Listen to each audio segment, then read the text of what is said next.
Good morning, everyone. So just before I play the prelude for you all, I wanted to introduce a couple of fabulous singers who are joining us. So we have Gabby Torreseva, who's going to sing our postlude with us, and Freddie Kartaz is going to sing the prelude. So I just wanted to introduce Freddie before we sing here.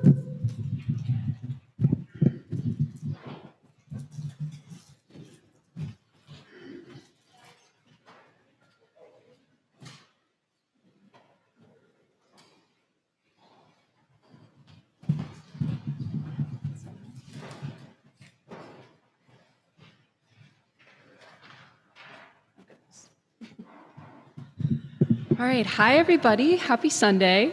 I'm excited to be here with you all. Today I'll be singing Juniper Sky. The poetry is by Tawam Bij, and the music is by Hope Samonson. This composer and poet met actually at like a summer art song lab festival that one of my other teachers at Eastman was running. And I believe they both happened to be two-spirit and transgender. And so they came together to write this piece about the expansiveness of gender through astrological language. And that's what you'll hear today.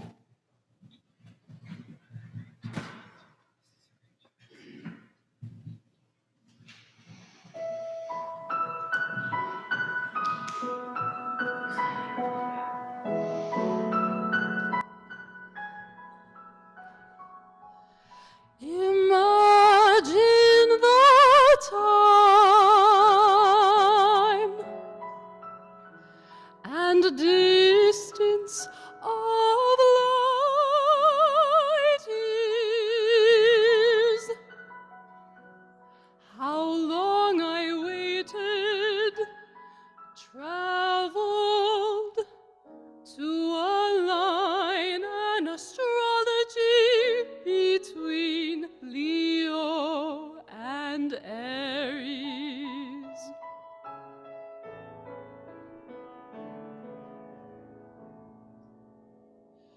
And I found a flux synchronous with her, a star from Denny nebula, floating and forming her own constellations, forming her constellations, like I once charted my own.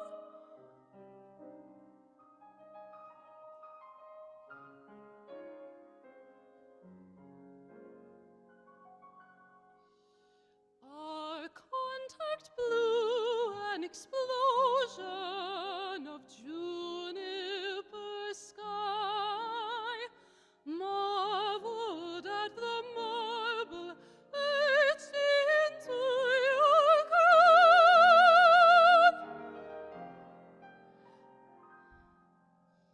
This seething moment returned to a galactic quadrants.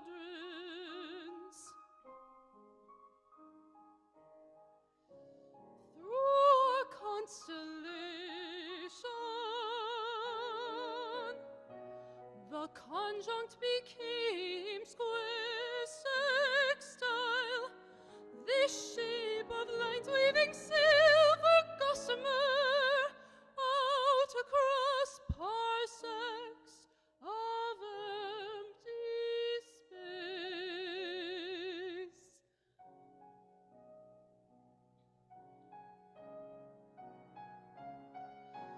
How could I look an eternity around only one body in night sky?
Well, good morning.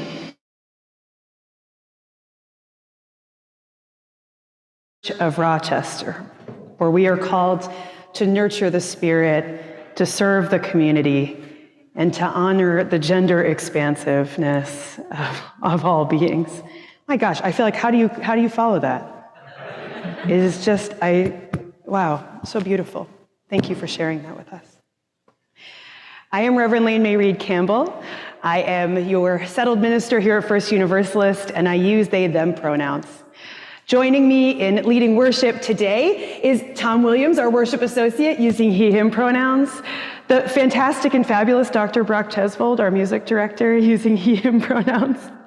We have Jim Milch and Michael Scott both using he, him pronouns on the tech deck today. Lisa Gwinner using she, her pronouns as our gresher, and Karen Labraco using she, her pronouns for our online ministry team. Thank you all so much for what you do to make our worship service possible.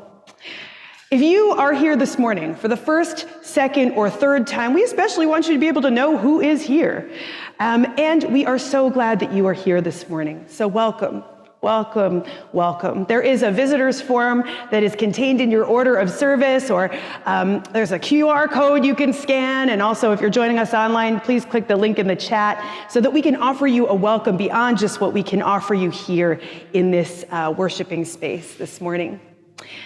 This morning, I want to introduce to you all our two stewardship co-chairs who are going to offer just a bit of their testimony. Both Steve Munson and Theo Munson, if you all would just step up here. These are our stewardship co-chairs this year, doing some amazing work. Yeah, let's give them a round of applause. Thank you for your ministry. Thank you. Good morning. I forgot this. Steve and I were honored to be asked to be stewardship chairs. You've begun seeing announcements that the pledge campaign is underway, and there will be a few more.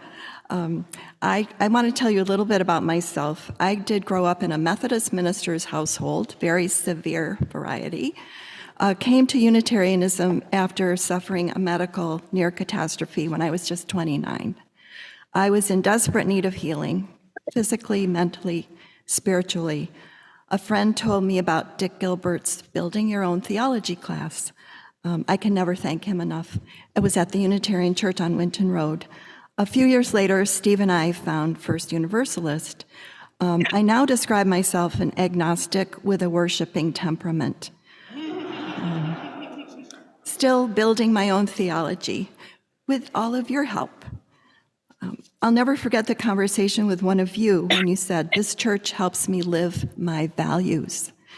This wisdom sticks with me as we sing, inspire each other, listen, learn, plan outreach, care for our building, and support community projects like the Housing for All initiative.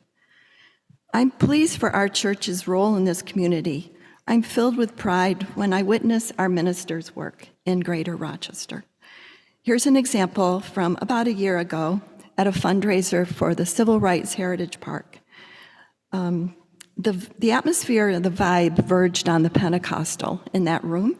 Reverend Lane-Mairead stepped up to the podium and contributed the marvelous Rumi quote, "Ours is not a caravan of despair." And amens just rose up from the congregation. It was a beautiful moment. I felt pride, too, in our building. At a lunch with a nonprofit executive, he asked about my church home. He was curious, and then commented on having been on the board of the Landmark Society. He complimented our care of this historic building, saying that our devotion to it stood out from many others. In addition to living our values that I mentioned, Steve and I are reinforced in valuing our own lives by being here. Messages we exchange on Sundays remind us of every person's importance. Sharing joys, sorrows, handshakes, hugs, send signals of worth and deep fellow feeling. Remember about that no-talk rule home I grew up in, about many things you can imagine, including money. But I'm comfortable now with asking for everyone's pledge, large, medium, or small. Our community needs dollars to honor its history, to meet current expenses, to continue its growth and development. If you've seen the logo with the hands holding the heart of our church is precious, and it's in our hands. Thanks. Thanks, love. Now for something a little different, part 2 of the Munson team here. In a few minutes, we're all going to stand and speak the words of our church's statement of faith. We'll begin by saying love is the doctrine of this church. But for me, love is more an experience here. Experience of love expressed and love received. So I'm going to tell 3 very brief stories about how that love is experienced for me. When Theo and I returned to active membership here, I was anticipating retirement from more than 40 years of psychiatric practice. As they say, I had been giving at the office.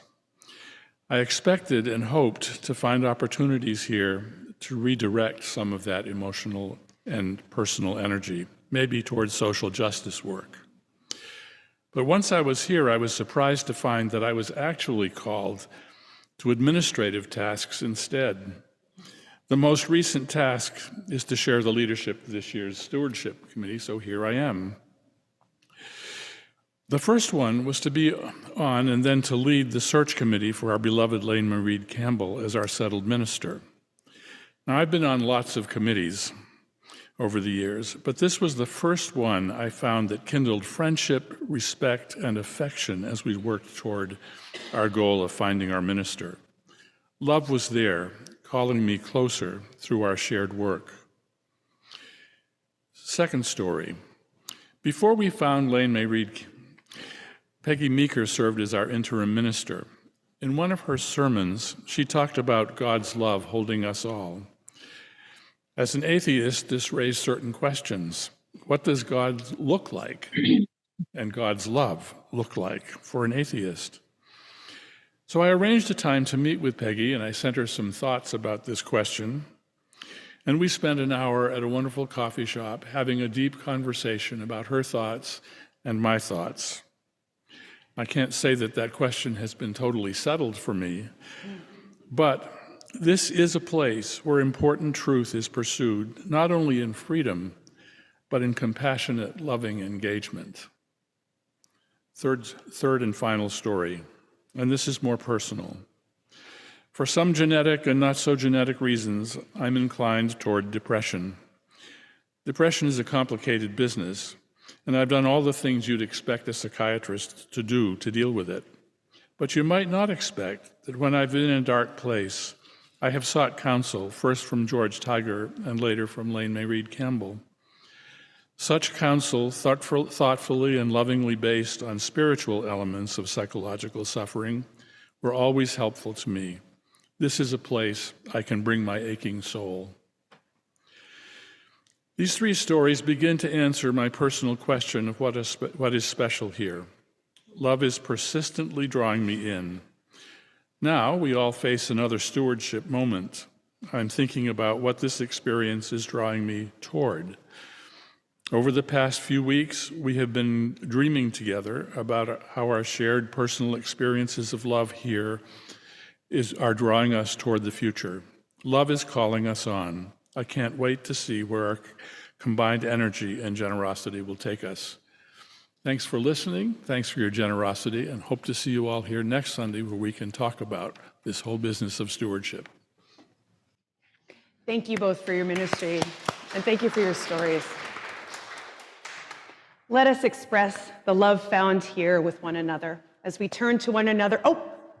Before we turn to one another, let us turn towards Hope in the back and connect our online and in-person worshiping. Please offer a wave to our camera, our online community. We are so grateful that you are here with us and so grateful to be joining together online and here in person. This love is so strong in this space, it is going through the internet wires. So please, rise in body or in spirit and offer a greeting to your neighbor or pop into the chat if you're online. Let us know where you're zooming in from.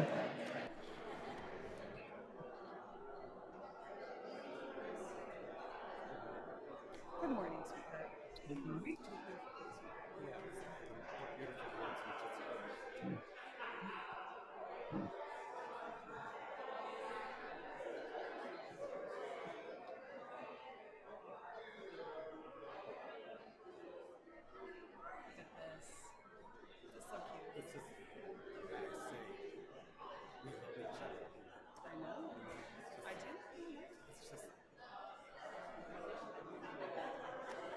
Shall we sing? Shall we all sing, since we've been listening to such beautiful music this morning? I'm so sorry, y'all. This is so hard. Brett, can you start playing the hymn a little bit? We're gonna sing together now. I can't pull y'all away from each other. I'm so sorry, the love is palpable here. But let us join together in singing hymn number 1017. We are building a new way. Please rise in body or in spirit. Let's join voices.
Beautiful. Please be seated.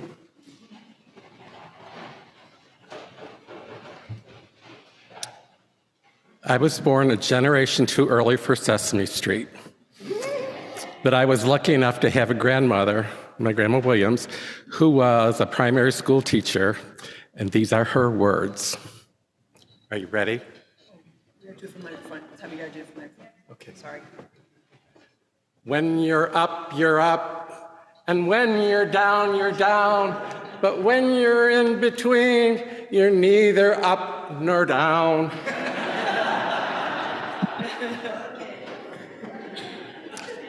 She taught me up and down. Most of our lives are lived in the in-between. Like the stock market, we have our up days and our down days. The question is, how do we maintain those in-between days? I don't say look up, and I don't look down. I say reach out. Reach out to family, friends, confidants, and perhaps a professional. Reach out and say, I'm sorry, or I love you. Like in this sanctuary, share your joys and concerns. Seek comfort in your faith journey. Reach out to all who are here sharing this journey with you. Reach out. Come, let us worship together. Well, as Howard Spindler lights our chalice at First Universalist Church, and you light your chalices in your own homes, will you join me in saying our chalice words in unison? May we read a ripple of welcome, here to grow in heart and mind and spirit, and may we reach out to serve our community. Please rise in body or in spirit and join me in our affirmation of faith, followed by our song offering. Love is the doctrine of this church. The quest for truth is its sacrament, and service is its prayer. To dwell together in peace, to seek knowledge and freedom, to serve humanity and fellowship, to the end that all souls shall grow into harmony with the source and meaning of life. Thus do we covenant with each other and with all. We have what we need to make a difference, and we are called to use all of our resources to create a common good. Our song is a simple chant.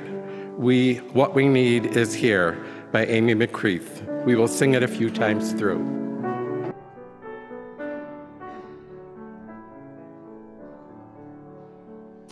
What we need is here. What we need is here. What we need is here. What we need is here.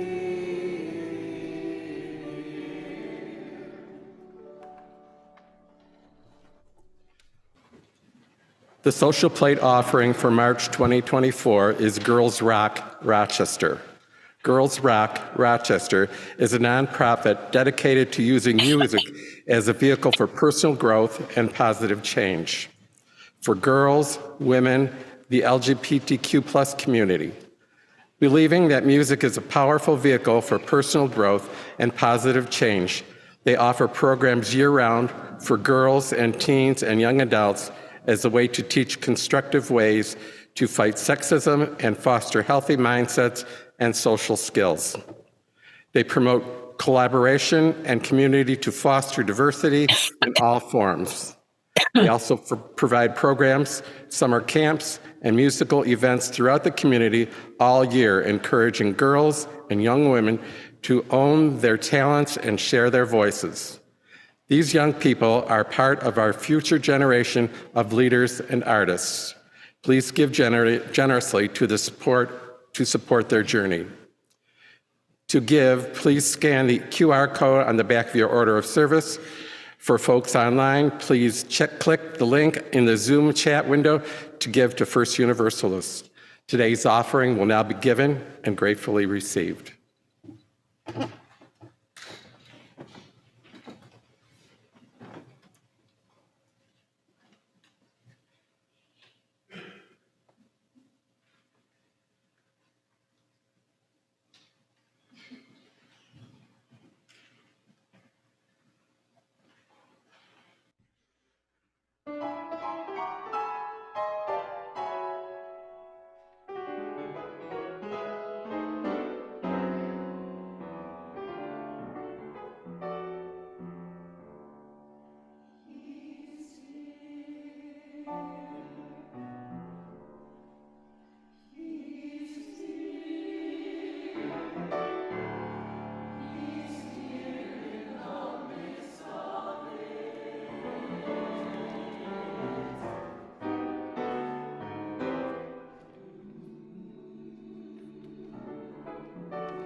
Wow.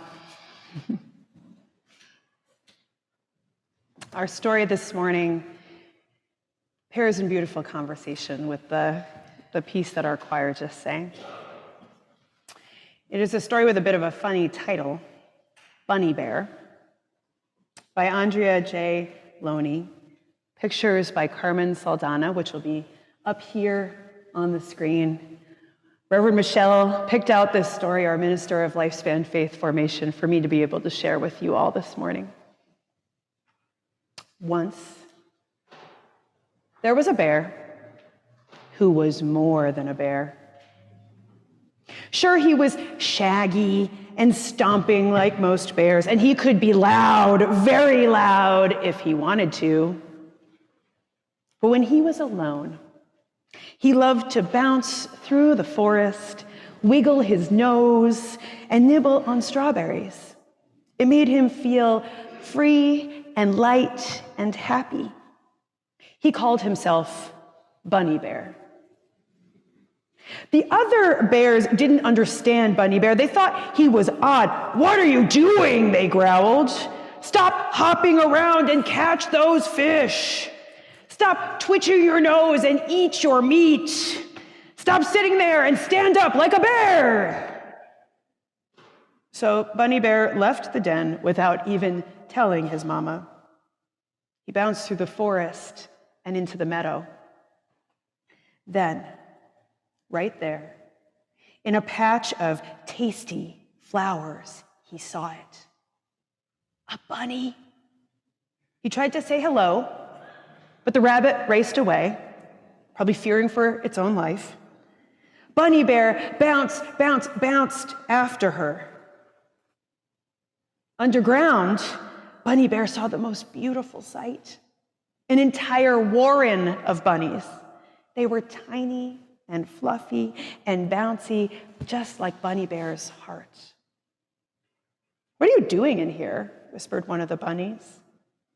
Bunny whispers were one of Bunny Bear's favorite sounds. "Me? I'm just one of the bunnies," Bunny Bear replied.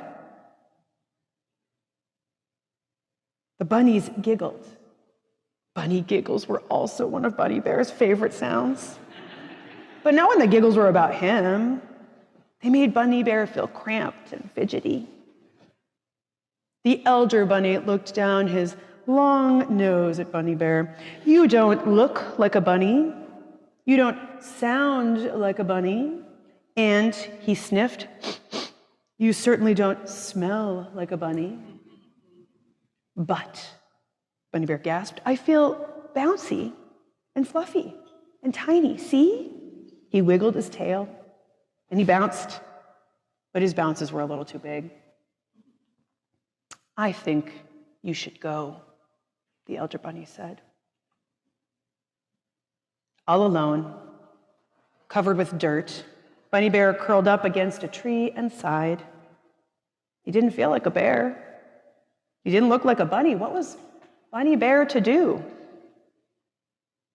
Then he felt a poke at his paw. When he looked down, he saw a bunny, only this bunny was more than a bunny. Do you see it? I see it. "I'm Grizzly Bun," she roared.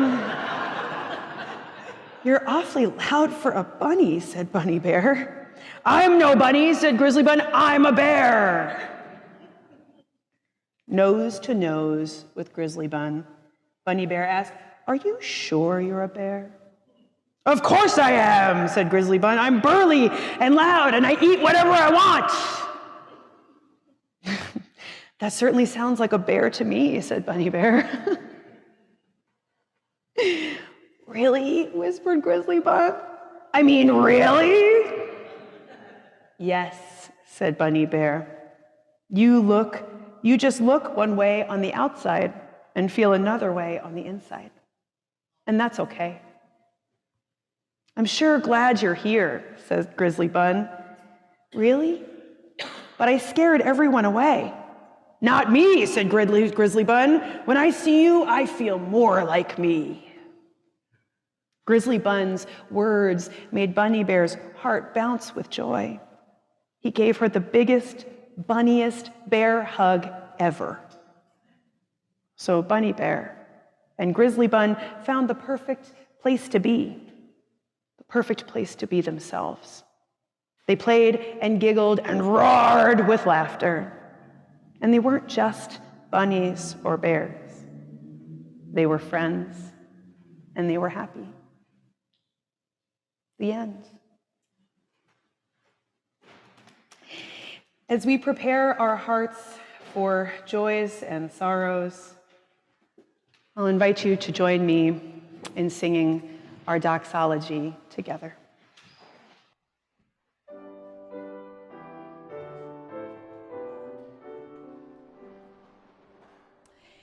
From all that dwell below the skies,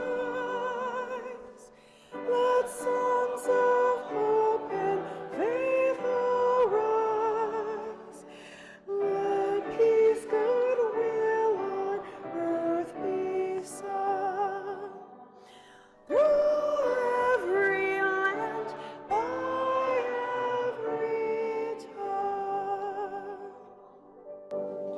Please be seated as we prepare our hearts and minds for this reverent time of sharing the joys and the sorrows of our gathered community. Wherever you are, whether you are here in this sanctuary or joining us from your homes, we'll invite you to place a hand over your heart if you would like to be able to listen from a heart-centered, heart-grounded place. As Tom places stones into a bowl, I will read aloud the joys and the sorrows of our gathered community, and all online are also invited to share your joys and your sorrows in the chat this morning so we can share them aloud. We share a joy this morning, both from Bill Elwell and from Tom Williams. A joy to experience the bowling team last Sunday for Family Promise. We met our 300-pin goal, and also a special joy for Clinton, who showed us how to look good, and Grant, who was there to cheer us on.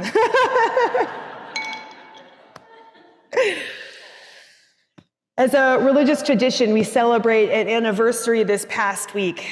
We honor the anniversary of the death of Reverend James Reeb on March 11th. He died on March 11th, 1965, at the hands of those who opposed civil rights and who were opposed to the civil rights movement actions in Selma that very weekend. This death, alongside with the death of Jimmy Lee Jackson, brought national attention to the voting rights struggle. And so we honor his name, Reverend James Reeb. We share a sorrow this morning from Marty Eggers. My dear neighbor Joe Hamley, 94 years old and father of Mary Hamley, passed away peacefully Thursday night in the arms of his family. He was a true prince, and will be so very much missed by family and friends. We share a joy this morning from Melissa Parrish.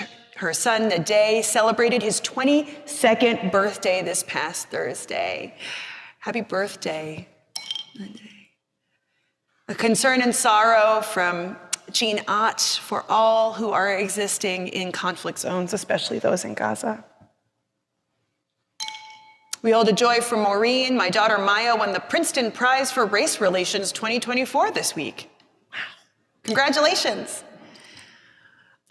Joy from Karen Labraco to cheer on my nephew Alex and his team at a robotics competition at RIT. And another joy from Jean Ott, spending time with our grandchildren. We hold this morning that this is a church worshiping in a time of war. We acknowledge the wars and the conflicts that are happening in Israel, Palestine, Ukraine, the Congo, and Sudan. We acknowledge that there are more conflicts and wars happening that we are not even aware of. And we grieve the losses of life, both on behalf of the military members who are of service to our country, the military members who serve in a time of war, and of course the people, the civilians, the family, the men, the women, the children who are dying our world over due to war. We earnestly pray this morning for these wars to cease. We light a white candle to acknowledge the grief that is felt in those communities directly affected by these wars and these conflicts, the grief we feel in this sanctuary and wherever we are worshiping from. Let us be connected by our grief. And we also light a yellow candle to acknowledge the joys that sustain those in the midst of conflict and war through difficult times, the joys that can still be found here in this space, the very joys of living. May we also be connected through our experiences of joy. We will hold a brief moment of silence to honor the many deaths that have happened this past week due to wars across our world.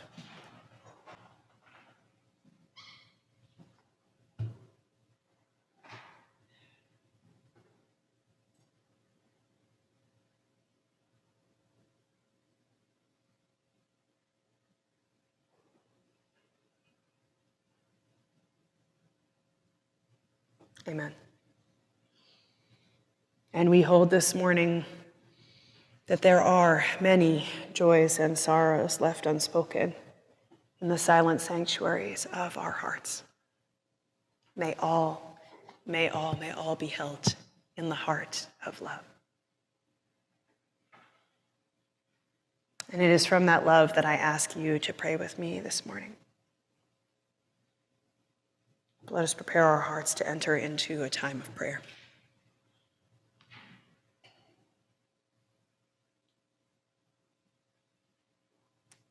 My child, my beautiful child, there is nothing in this heart of yours that ever needs to be healed. Not who you love or how you love them. Not the ways you move through the world that defy categorization and limitation.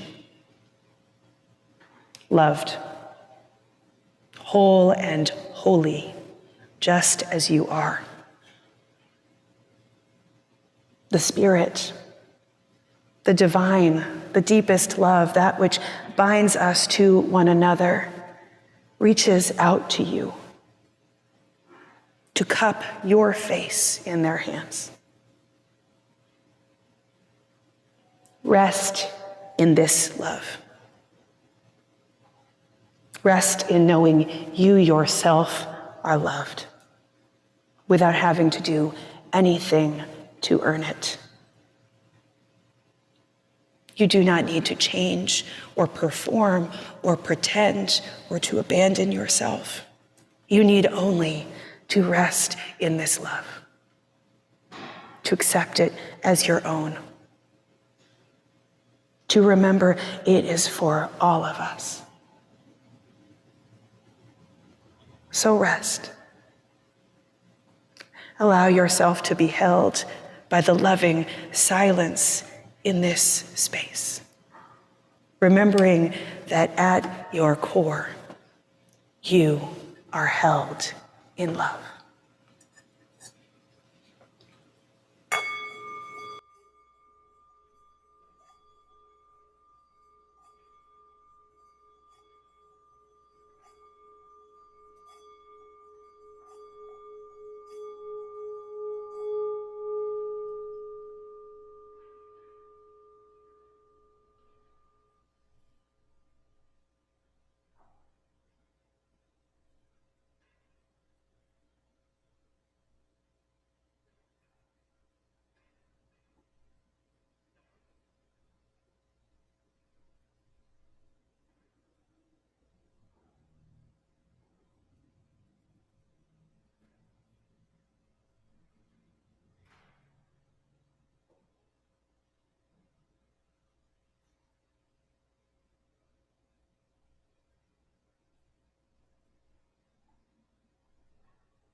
Amen.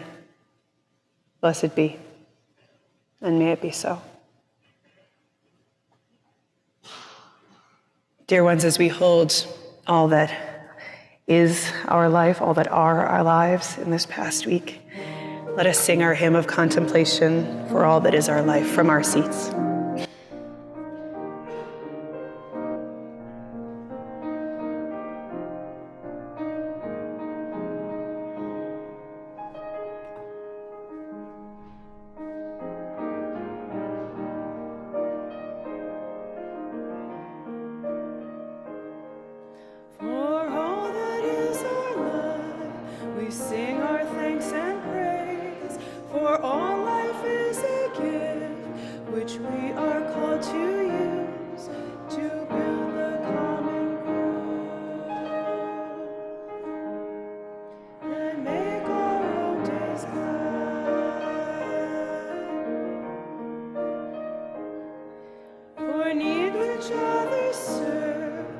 Services we give, for work and its rewards, for hours of rest and love, we come with praise and thanks.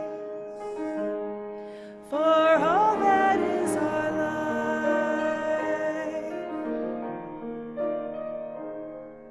for sorrow we must bear, for failures, pain and loss, for each new thing we learn, for fearful hours that pass, we come with praise and thanks. For all that is our life,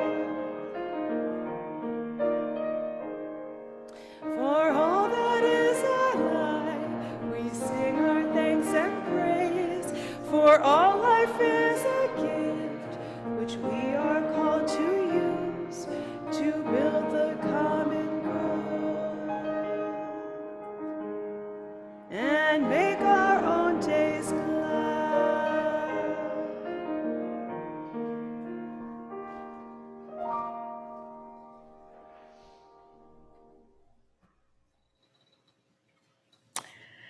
At the gay bar, Jesus dances and twirls. A boy who has learned that who he loves and how he loves is a sin comes forward to touch the hem of Jesus's robe, hoping to be healed of this sin, only to find out nothing in him needs to be healed. It is an interpretation of Mark 5:25 through 34, where a woman comes forward while Jesus is traveling through her town out of desperation. She has been experiencing hemorrhages for 12 years, and no one can help her. She touches the hem of his robe. He asks who she is and offers her healing. To be gay, to be queer, is not an illness to be healed by God or those people see as God. My beautiful child, there is nothing in this heart of yours that ever needs to be healed. A bear who is more than a bear knows they are a bunny. Their body doesn't quite match what a bunny is supposed to look like, but everything else fits. This bunny bear miraculously finds a friend who was assigned to be a bunny at birth, but truly knows they are a bear. Recognition can be healing. Being known and understood is one of the most beautiful sources of meaning and purpose in our lives. Sometimes it is in the recognition from someone who understands that our perspective is healed. That we again know that how we are and who we are is not what is in need of healing. human love. No matter how imperfect and flawed, is what we can reach out for, and what reaches out to us to say, my child, my beautiful child, there is nothing in this heart of yours that ever needs to be healed. These stories help us to see that it is not what is in queer people that needs to be healed, but rather that the context within which queer people live is in need of healing. That we are in need of a theological healing in this country. And this is queer theology.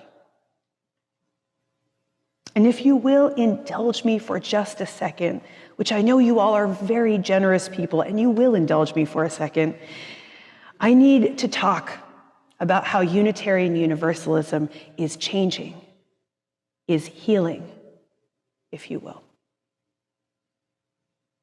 To help us put this into context for this room, I need to share with you how these changes support a queer theology.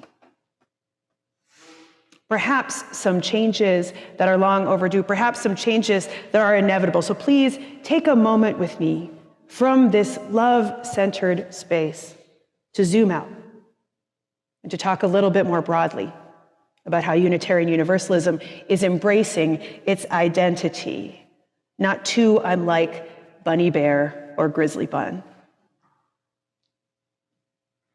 Our Unitarian Universalist Association has been reviewing our bylaws, and our congregations will be voting on a change to the second article of these bylaws, the article which contains our 7 principles, which have long been a defining statement for people who identify as Unitarian Universalist. This change that we are voting on would shift the identifying language towards shared values, knowing a little bit better who we are. Shared values of generosity, pluralism, interdependence, love, justice, equity, and transformation. It sounds like us, doesn't it?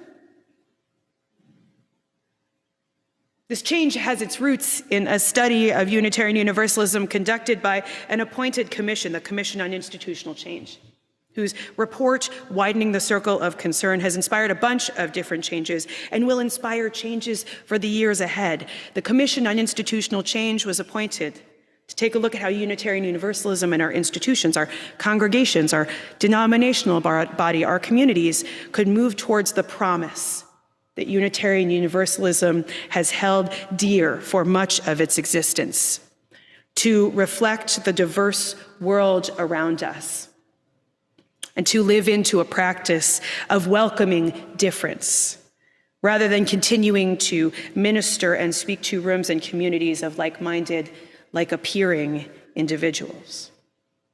Why am I telling you about all of this morning? Because it is happening. This is what is happening within Unitarian Universalism, and it is important to all of us here, whether this is your first Sunday or this has been your religious home for decades, because it is important to know that how this denomination identifies itself can change, can heal even. But also, I am telling you all of this because there is a call that came out of this report from the Commission on Institutional Change, this Widening the Circle of Concern report that inspired me and has inspired a bunch of theologians within our denomination. And I am extremely excited to share this piece with you all.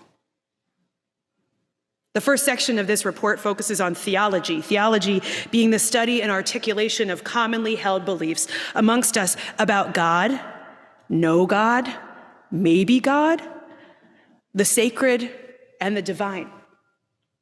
Its root meaning, the root meaning of the word theology is literally God talk or talk about God. The invitation from this commission, appointed to help us live into these dreams and these promises of Unitarian Universalism, is twofold: to both re-engage with our theological legacy and to reinterpret it. specifically with the invitation to lift up marginalized experiences and liberatory practices. What we are needing to know is what we believe, and to also bring a fresh perspective to what Unitarian Universalist theology can mean in people's lives. I heard in this recommendation a way to center queer experience and queer voices in how we explore what we believe. And there is a whole discipline dedicated to queer theology, though not much written about Unitarian Universalist queer theology. We are in need of writings about Unitarian Universalist queer theology, and I don't know how much I've shared this with you all, but that is what my next book project will be about. It is an anthology of queer theology. We're even queering the word and calling it queer theology. Because we get to do that. For Unitarian Universalism and beyond. Much of this writing and study has been in majority Christian communities communities that might not have as broad or as expansive an interpretation of what the term theology even means, or even what qualifies as sacred text. To give an example, one of the primary introductory texts of a study of queer theology is a book called Radical Love, hey now, by Patrick S. Chang. He defines queer theology three ways. First, queer theology is LGBT people talking about God. Second, queer theology is talking about God in a self-conscious, transgressive manner, especially in terms of changing societal norms about sexuality and gender. And third, queer theology is talk about God that challenges and deconstructs the natural binary categories of sexual and gender identity. I do take issue and umbrage with the natural there, but here we are. What Unitarian Universalism can bring to the table is a way to have LGBTQIA, Two-Spirit plus people talking about what we believe, whether it is a belief in a divine figure or perhaps a belief in no God at all. Queer voices sharing about their agnosticism. Queer voices sharing about the sacredness of the earth and its ecology, the ways the sacred is found in relationships amongst human beings and all creatures. Queer voices coming from a diversity of religious backgrounds, putting pluralistic views in dialogue with one another. A Unitarian Universalist queer theology can be a way to write about how atheism in and of itself is transgressive, or how what we believe about God can transgress the bounds of normative beliefs about the divine. That in holding a more expansive view of how we define the sacred helps to transgress the old binary of God and no God. There is probably a third way, a fourth way, a fifth way, more ways than we can imagine. We heard about that in our prelude this morning. The third piece of this definition especially speaks to our seasonal theme of living in between, to create shared understandings of the sacred that challenge binaries and categorizations, specifically around gender and sexuality, but also more broadly. The response to seeing God as a masculine divine figure or embracing the sacred feminine need not be the only two options. The ongoing conversation, even within Unitarian Universalism, about the atheist-theist divide also need not be the two categories into which we sort ourselves. Queerness has something to offer these conversations. Queerness has a gift to offer to our understandings of what we believe. Queerness can invite us into the nuance of in-between, can even see our uncertainty, doubt, and wondering as sacred. To embrace a queer lens means necessarily shedding binaries, categories of either or, and embracing the both and of human existence, of all existence. Queering is something that is radically transgressive, that challenges the status quo. Queer experience is about looking beyond the neat categories through which we interpret human existence and asking, is there another way? And it is not always comfortable. But we know that it is the context in which queerness exists that needs to be healed, not the authentic expression of what defies categorization. What LGBTQIA Two-Spirit Plus people believe about the sacred can be nourishing and enlivening for all of us, even if you do not find yourself a part of the queer community. Beliefs in the power of human community or in the power of a higher source that strengthens queer people in a society where laws are constantly being introduced to legislate us out of existence can speak to the human need for resiliency and liberation. Beliefs about the natural world as source and resource, with many examples of both and queer experience in the actual natural world around us, help to normalize the queer experience and fight the narrative that being queer is unnatural. It is actually the breaking down of human existence into binaries that is unnatural, a human invention. As this community, as First Universalist, I wonder how we can transgress false binaries together. I wonder how we can hold one another here in the in-between, how we can continue to heal the theological context that surrounds queer people, how we can be even more transgressive in our radical proclaiming that queer life, queer experience is sacred. Disruption like this does not happen passively. It is not just about having a rainbow flag outside, though that is a good thing to do. It comes about in boldly proclaiming that queer life is sacred, in showing up in moments when queer communities are under attack. It happens when we, as a community, challenge and refute theologies that would say that to be gay or trans or gender nonconforming is a sin in need of healing. We live deeply into the theological call towards love when we remember that love is for everyone. That those who have come to know themselves better, more authentically, are not in need of healing, but rather are beloved children of all creation. That knowing who we are and boldly proclaiming who we are is an act of love in and of itself. And so, I want to invite us this morning to engage in a bit of a ritual that honors the sacredness of queer experience. So as I said, we are here to affirm the value of queer experience in all of the ways that queerness helps us to live in between. One Unitarian Universalist congregation in Kansas, where I did my internship, began a tradition each year of offering blessings to the people in their church who identify as LGBTQIA Two-Spirit Plus. A way to engage in the healing forms of recognition that I reference today. A way to say, we see you, we value your experience, we love you. To offer some of that recognition that nothing within queer people needs to be healed.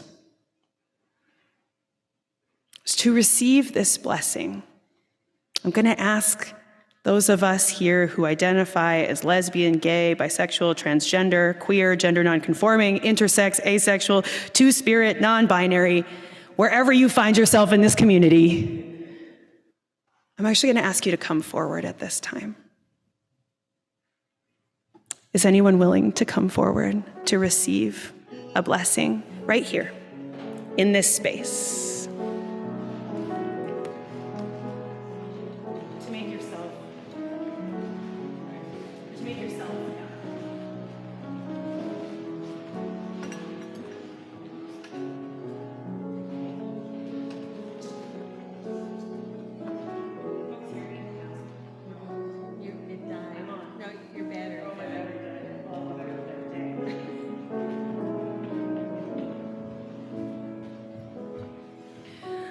but I want to be with the other fabulous queers here in this community. Sorry. If you're, you're the best. If you're joining us online, I want to invite you to raise your hand and turn on your camera if you wish. We know that there are those here amongst us whose identities will remain in the silent sanctuaries of your own hearts, and please know that this song is for you as well. Now I want to invite the rest of us, this congregation, to rise, in body or in spirit, and to surround our queer community here with love. So if you can come forward, don't leave us up here hanging, don't leave us up here hanging, come forward, surround us with your love. If you are joining us online, raise your hands to the screen and hold all the loving energy you can muster this morning.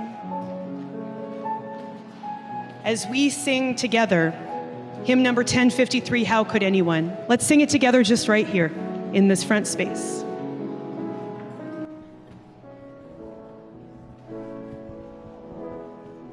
How could anyone ever tell you you're anything less than beautiful?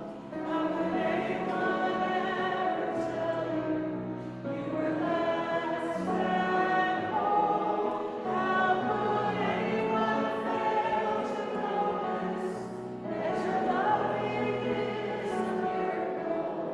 How deeply you're connected to my soul.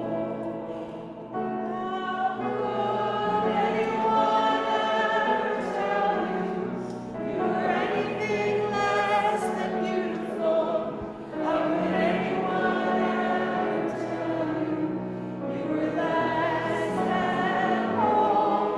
How could anyone fail to notice that your loving is a miracle? How deeply you're connected to my soul.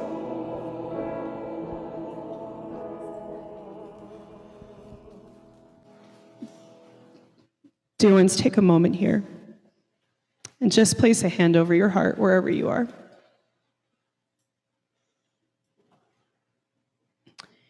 Feel the love in this space.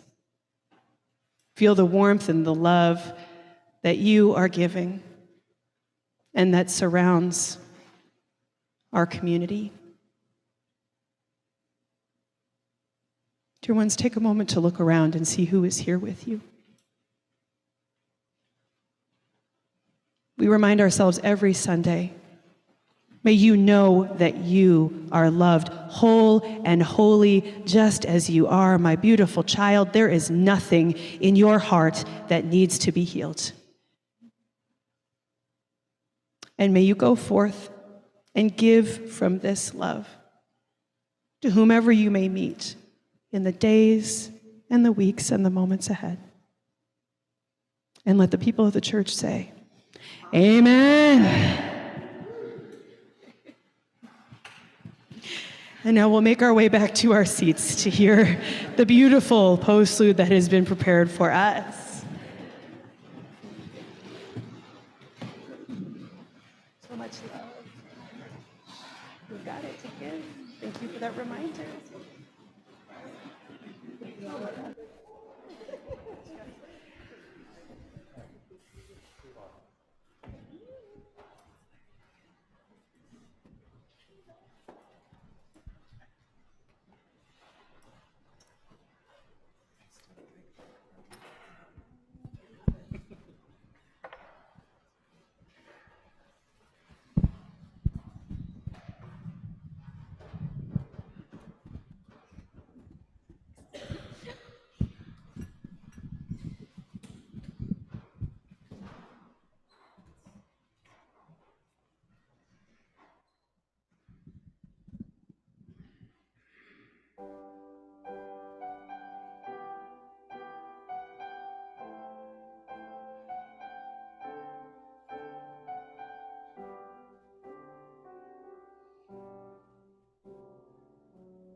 ovation.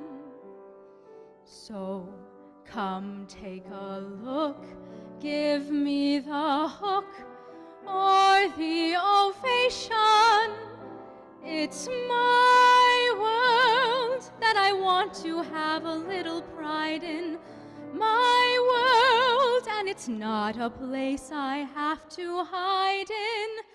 Life's not worth a damn till you can say, hey world, I am what I am. I am what I am. I don't want praise, I don't want pity. I bang my own drum, some think it's noise, I think it's pretty. And so what if I love each feather and each spangle? Why not try to see things from a different angle? Your life is a sham till you can shout out loud, I am what I am. I am what I am, and what I am needs no excuses. I deal my own deck, sometimes the ace, sometimes the deuces. There's one life and there's no return and no deposit. One life, so it's time to open up your closet. Life, I'm what I am, till you can say, hey world, I am what I am.